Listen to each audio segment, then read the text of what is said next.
Joining me now, President for the National Border Patrol Council, Brandon Judd. Brandon, always great to see you.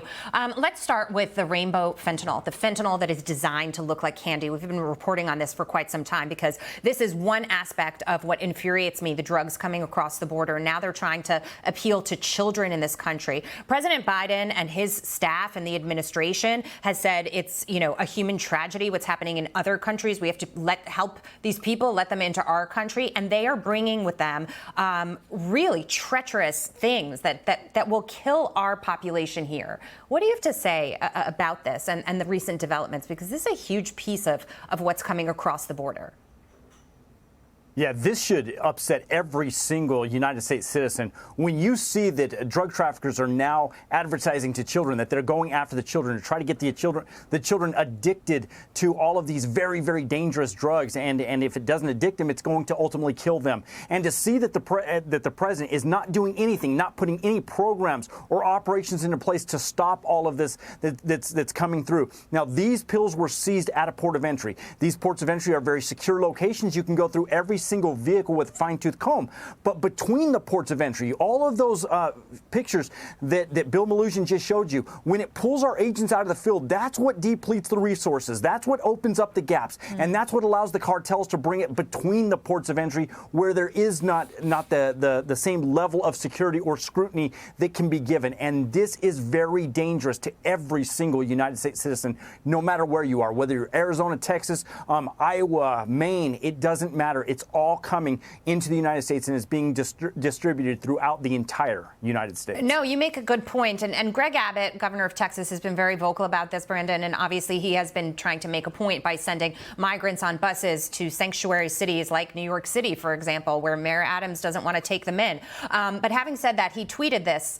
He said, "Unbelievable. While Texas secures the border, the federal government is enabling illegal immigration. Biden's open border policies caused this crisis. The federal government must do its job and fix it." Yet, despite all of these pleas from border states and other states, this administration turns a complete blind eye to what's happening.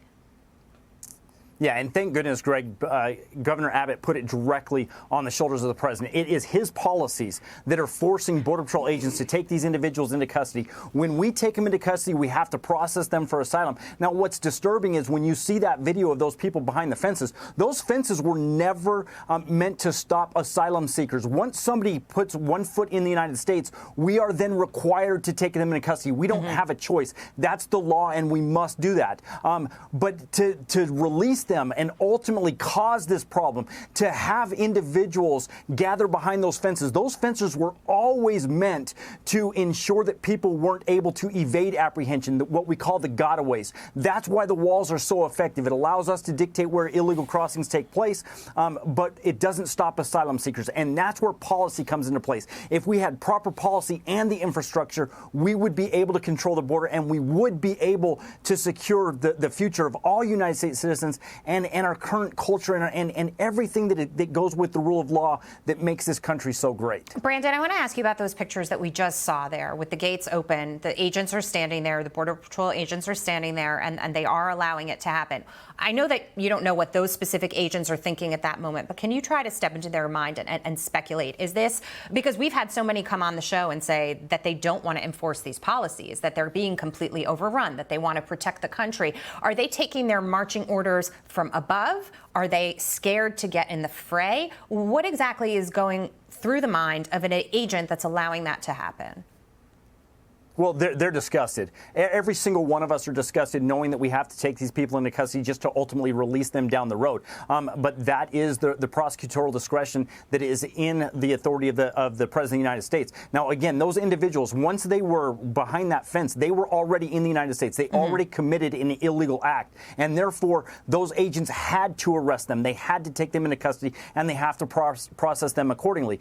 The problem is we ultimately end up releasing them, and that's what encourages so many people to come into the United States. Those agents did exactly what was required of them by the law. Understood. They opened up the gates. They took them into custody because they were in the United States. Okay, and that makes sense. I mean, the agents are put in an impossible position, and obviously, they're not looking for conflict or to make the situation worse. But it's tragic to see pictures like that. We are on track for 2 million illegal migrants coming into this country for the fiscal year. I mean, it's a massive number. The number keeps going up year after year, and so many calling for change. But we'll see. We'll see if the midterms bring that change or if the change comes in 2024. Brandon Judd, always great to see you. Thank you. Thank you, Jackie.